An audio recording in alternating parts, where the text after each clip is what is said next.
universe to permit life, to permit intelligent life. Now, why do the laws of nature exist? How do we explain the order of the universe, the apparent fine-tuning of the cosmos for us to exist? Surely to claim that they exist without reason is absurd. As the Professor Roger Penrose, he states, there is a certain sense in which I would say the universe has a purpose. It's not just there somehow by chance. I don't think that's a very fruitful or helpful way of looking at the universe. So I would argue that it seems more likely that a universe to prohibit life should exist rather than one that should permit life. Why do I say this? Why does Hamza Tzortzis make such a claim?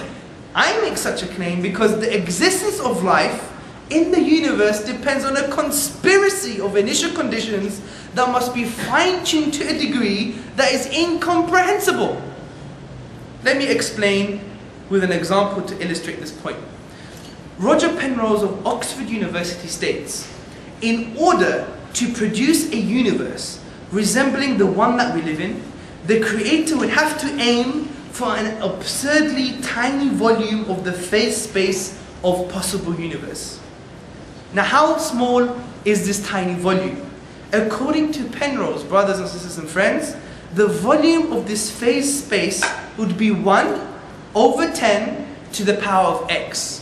What is x? X is 10 to the power of 123. This is smaller. Listen to this very carefully. This is smaller than the ratio of a proton. So the precision is much, much greater than the precision that would be required to hit an individual proton if the entire universe was a dartboard. Think about this. I'm going to repeat that. The precision is much, much greater than the precision that would be required to hit a proton, a single proton, if the whole universe was a dartboard. So, there are 3 possible explanations for this. 1, it's physical necessity. 2, it's chance. Or 3, it's design. Well, it can't be physical necessity because these values are not contingent on the laws of nature. They're not dependent upon the laws of nature. Also, it would require us to believe that a universe not fit for life would have been impossible. But if any of these constants and values were changed by even a hair's breadth, the universe would not be here to permit life. So Paul Davies, what does he say about this? He says, it seems then that the physical universe does not have to be the way it is. It could have been otherwise. Now, could it be chance? I would argue that the chances of the initial conditions for the universe to be life permitting are so high that it would be impossible to use this as a sufficient explanation. But atheists would disagree. They say, well, it could still be chance. But then, how would you apply this type of reasoning to your daily life? That would mean if a pink elephant with wings appeared in your garden overnight, you could just say, jolly, that's just by chance. Do you see? But that's an impossibility. How can you claim it's counter-discourse? That would mean I could claim something absurd, such as, I believe the universe was created by a rainbow-colored rhinoceros who had his horns on his feet. I mean, that doesn't make any sense. But then I could just claim, well, that can happen just by chance. It's counterproductive. It doesn't make any sense to the human mind. But I argue it's not just about chance, brothers and sisters and friends.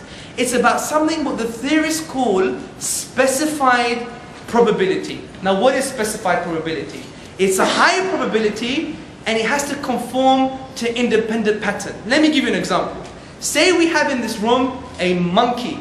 Yeah? We have a monkey in this room and is typing away randomly on a typewriter or a laptop. And we leave the monkey overnight. We wake up in the morning, we have our pancakes with syrup, eggs over easy, or some like sunny side up. I'm learning my American phraseology.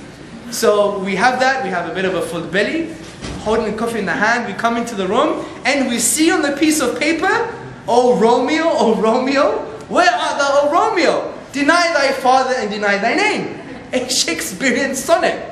And this would be impossible. We would expect things like house, dog, hat, chair, room, intelligence, yeah, etc. But for it to conform to the independent pattern of the English grammar, we would have to say, you know what? Something fishy is going on. One of the guys must have come in and played a joke, or there must be an alternative explanation. So therefore we have sufficient reasons to believe that the universe was designed. Let me summarize the argument. 1. The fine-tuning of the universe is due to physical necessity, chance, or design. 2. It's not due to physical necessity or chance. 3. It's due to design. And the Quran, the book of the Muslims, aptly summarizes this. It says, in the creation of the heavens and the earth, and the alternation of the night and day, and the ships which sail the seas to people's benefit, and the water which God sends down from the sky, by which He brings the earth to life when it was dead, and scatters about in it creatures of every kind, and the varying direction of the winds, and the clouds subservient between the heavens and the earth. These are signs for those people who use their intellect. So brothers and sisters and friends, I have used 4 arguments for the existence of God, and they include: God makes sense of the origins of the universe, God makes sense of the existence of objective morality, God makes sense of the inimitability of the Quran, and God makes sense of the fine-tuning of the cosmos of the universe to permit life. I only hope and pray that we continue to investigate this further, and I think we should start by having an intellectual milestone. And that intellectual milestone should be the question and answer session, yeah, which we're going to have very soon, after I relieve myself of this cotton mouth because I'm very thirsty. Yeah? So brothers and sisters and friends, thank you very much for listening. Alhamdulillahi Rabbil Alameen. And we'll start the Q&A once I get some liquids, inshallah.